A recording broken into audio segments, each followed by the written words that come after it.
আসসালামু আলাইকুম। কেমন আছেন আপনারা সবাই? আশা রাখি সবাই ভালো এবং সুস্থ আছেন। ইনশাল্লাহ আল্লাহর রহমতে আমিও ভালো আছি। আজ সকালে রান্না করেছি খিচুড়ি, আলু ভাজি এবং ডিম ভাজি। আর ১১টার দিকে আলুর চিপস ভেজে দিয়েছি, সঙ্গে দিয়েছি শসা এবং চা। যেহেতু আপনাদের ভাইয়া বাসায় ছিল, তাকে ১১টার দিকে এটা খেতে দিলাম। আর এদিকে দুপুরের রান্না তো বাকি আছে।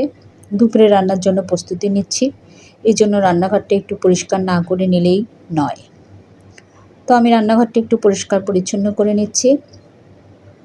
তারপরে দুপুরের জন্য রান্নার প্রস্তুতি নেব এবং এই কাজগুলো খুব আন্তরিকতা এবং ভালোবাসার সাথে করি।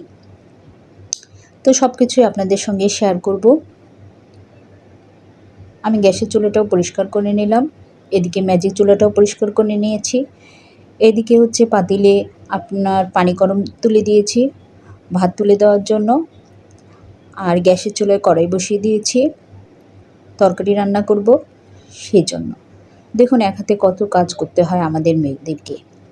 তারপরেও ফেসবুকে এক আপুর ভিডিও দেখলাম, সে বলছে আমাদের বাংলাদেশের ছেলেরা কত ভালো, মেয়েদেরকে বসিয়ে বসিয়ে খাওয়াচ্ছে।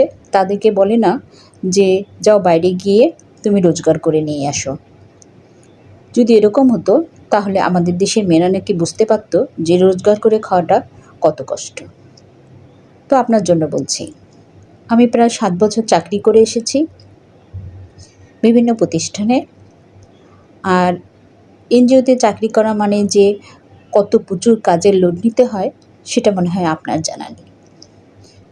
এখন 7 বছর চাকরি করার পর আমি হচ্ছে হোম মেকার বলতে পারেন। একদিকে যেমন সংসার সামলাচ্ছি, অন্যদিকে তেমনি ছেলেমেয়ের পড়াশোনা থেকে শুরু করে সংসারের যাবতীয় কিছু আমাকেই পরিচালনা করতে হয়। তো যাই হোক, যে প্রসঙ্গে বলছিলাম, তিনি তার ভিডিওতে বললেন যে আমাদের দেশের ছেলেরা অনেক ভালো, তারা মেয়েদেরকে বলে না যাও রোজগার করে নিয়ে এসো। যদি বিদেশ হতো তাহলে বুঝতে পারতো। আমি তো 7 বছর চাকরি করে এসেছি। 7 বছর চাকরি করার অভিজ্ঞতা থেকে বলছি যে আপনার এই সংসার সামলানোর চাইতে চাকরি করা কাজটা অনেক সহজ। সংসারের কাজ উনি বলেছেন যে আপনি ইচ্ছে করলে ঘর মোছার কাজ আধা ঘন্টা পরেও করে নিতে পারবেন। এটা হয়তো ঠিক বলেছেন যে আপনি আপনার সংসারের কাজ যখন খুশি তখন করতে পারেন। এখানে কোনো জবাবদিহিতার কোনো প্রশ্ন নেই। কিন্তু আসলে জবাবদিহিতার কি কোনো প্রশ্ন নেই? আপনার হাজবেন্ড যদি বাইরে থেকে এসে দেখে যে আপনার ঘরবাড়ি অপরিষ্কার, আপনার বিছানা অপরিষ্কার, আপনার সব কিছুই অগোছালো, তাহলে সে কি বলবে? সে কি বলবে না যে তুমি বাসায় থেকে সারাদিন কি করো? কোনো কিছুই তো করোনি। এবং যদি সময় মতো খাবার প্রস্তুত না হয় তাহলে কি আপনার সম্পর্কে কোনো অভিযোগের কমতি থাকবে না?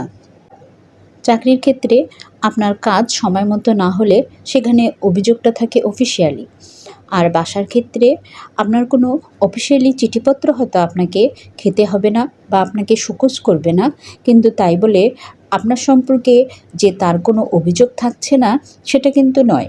সেখানে অভিযোগ থাকছে এবং অনেক প্রশ্নই থেকে যাচ্ছে, যেটা আমরা অনেকেই ভুক্তভোগী এবং যারা হয়তো আমার সঙ্গে সবাই একমত হবেন। দেখুন ইতিমধ্যে আমার হচ্ছে বটবটি রান্না হয়ে গিয়েছে। আমি আরেকটা চুলায় মাংস তুলে দিয়েছি। মাংস তুলে দিয়ে সেটাকে কষিয়ে নিচ্ছি, আবার এদিকে মাছ তুলে দিয়েছি। এভাবে আমাদের দেশের মেয়েদেরকে এক হাতে 10 কাজ করতে হয়। এই কাটা বাছা করছি, আবার এদিকে এসে রান্নার কাজ করছি। তো যে প্রসঙ্গে বলছিলাম, উনি বললেন হ্যাঁ অনেক সংসারে হেল্পিং হ্যান্ড আছে, তাদের দিয়ে হচ্ছে সংসারের যাবতীয় কাজ তারা করে নেয়। তারপরও ফেসবুকে উনি দেখেছেন যে দুবাই যাওয়ার জন্য ঘুষি মেরে তার হাজব্যান্ডকে মেরে ফেলেছে। এটা হয়তো সমাজের একটা দুইটা চিত্র হতে পারে। এই চিত্র দিয়ে গোটা সমাজকে বিবেচনা করা কখনোই উচিত হবে না। আমাদের দেশের মেয়েরা অনেক পরিশ্রমী, তারা অনেক কাজ করে এবং তারা অনেক সুন্দরভাবে নিজের সংসারকে গুছিয়ে রাখে বলেই অনেক ছেলেরা হয়তো চায় না যে তাদের স্ত্রীরা বাইরে গিয়ে রোজগার করে আসুক বা বাইরে গিয়ে চাকরি করুক। তারপরেও কি আমাদের দেশের মেয়েরা বাইরে গিয়ে সার্ভিস করছে না? অবশ্যই করছে। তবে মেয়েরা সুষ্ঠুভাবে তখনই তাদের কাজগুলো সম্পূর্ণ করতে পারবে ঘরে এবং বাইরে, যখন তার হাজবেন্ড থেকে শুরু করে তার পুরো ফ্যামিলির সাপোর্ট তার সঙ্গে থাকবে। সংসারের কাজ হচ্ছে এমন একটা কাজ যার কোনো শেষ নেই, যার শুরু আছে কিন্তু কোনো শেষ নেই। আপনি যদি আপনার জন্ম থেকে মৃত্যু পর্যন্ত সংসারের কাজ করেই যান, তারপরেও দেখবেন এই কাজের কোনো কমতি হচ্ছে না। আমি নিজের অভিজ্ঞতা থেকে বলছি, আমি সংসারে সকাল থেকে রাত পর্যন্ত অনেক কাজ করি। দেখা যায় যে অনেক সময় আমি বাচ্চারা ঘুমিয়ে গেলেও রাতে উঠে রাত 2টা-3টা পর্যন্ত আমার সংসারের যে সমস্ত কাজ আছে সেগুলো করি। কিন্তু তারপরেও দেখা যায় পরের দিন এসে আবার নতুন সব কাজ জড়ো হয়ে গিয়েছে। হয়তো দেখা যাচ্ছে বাচ্চা অসুস্থ হয়ে গেছে বা অন্য কোনো সমস্যা, যাই হোক। আর অফিসের কাজের ক্ষেত্রে আপনি অফিসে কাজ করছেন, অফিসে আপনি স্যালারি পাচ্ছেন, কিন্তু সংসারের কাজের ক্ষেত্রে আপনাকে কি কেউ কোনো বাড়তি স্যালারি দিচ্ছে? স্যালারি তো দিচ্ছেই না, বরং তাকে বলা হয়, তুমি কি চাকরি করো যে সংসারের কাজ করবে না? যাই হোক, সংসারের কাজের জন্য আমি কোনো বাড়তি স্যালারির কথা বলছি না, কিন্তু আমাদের দেশের মেয়েরা এতটুকু তো পেতেই পারে বলুন। তার শারীরিক যত্ন, তার একটু এক্সট্রা কেয়ার এবং সঙ্গে সঙ্গে বিশেষ কোনো মুহূর্তের জন্য বিশেষ কোনো উপহার। এটুকু আমার মনে হয় শুধু আমাদের দেশের মেয়েরা না, সকল মেয়েরাই প্রত্যাশা রাখতেই পারে। আর যে আপনার সংসারটাকে এত সুন্দরভাবে গুছিয়ে রাখছে, সে যদি ভালো না থাকে, সুস্থ না থাকে, তাহলে সব কিছু কী হবে এত সুন্দরভাবে পরিচালনা হবে? আপনারাই বলুন তো।